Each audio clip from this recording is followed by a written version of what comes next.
ये तुलसीपुर विवेकानंद शिक्षा केंद्र एक उन्नत मानर शिक्षानुष्ठान एथिरे 1000 रु ऊर्ध्व पिला पाठ पढ़ुचंती।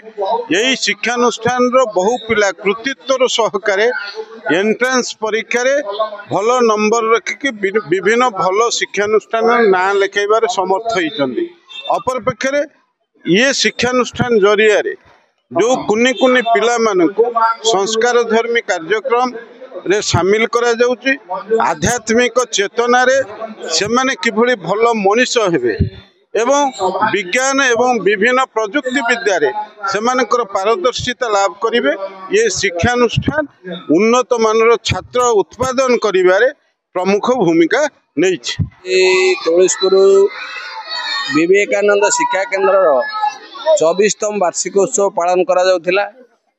एटी ए विद्यालय समस्त छात्र छात्री तांकर अभिभावक माने मुख्य अतिथि मुख्य वक्ता ए अंचल सरपंच समिति सभ्य ए शिक्षानुष्ठान प्रतिष्ठाता एवं ये अंचल शिक्षाविद समस्त उपस्थित थिले।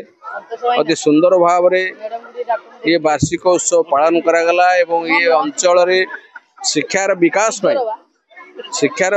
पई ये अनुष्ठान निश्चित भाव रे बहुत भल शिक्षादान करुच्ची एवं शिक्षार विकास दिगरे अनुष्ठान निश्चित भाव रे लोकमानकर भरोसा रखिपारी एवं ये अंचल रे किभली आहुरी भल शिक्षा प्रदान करिवो अंचल रे ये अनुष्ठान मध्य सेति तत्पर अछि। आज कार्यक्रम होची विवेकानंद शिक्षा केन्द्र 24तम वार्षिक उत्सव।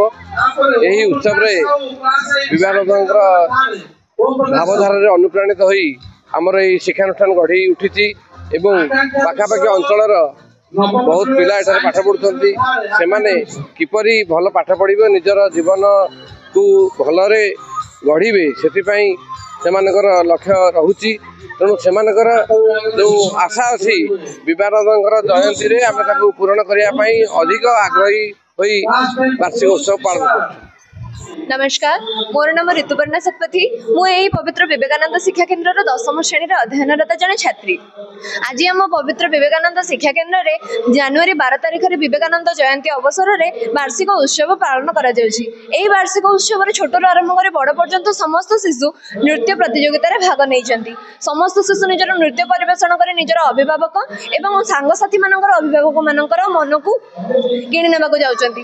वर्तमान प्राथमिक विभाग शिशुंकर नृत्य प्रतियोगिता आरंभ हो जाइए। आगो को दिव विभाग शिशु मानकर नृत्य प्रतियोगिता करा जिवो। या पूर्व पुरस्कार वितरण कार्यक्रम करा जाइथिला। आम विद्यालयर मुख्य अतिथि आसी आम विद्यालयर समस्त शिशु मानक पुरस्कृत करथिले।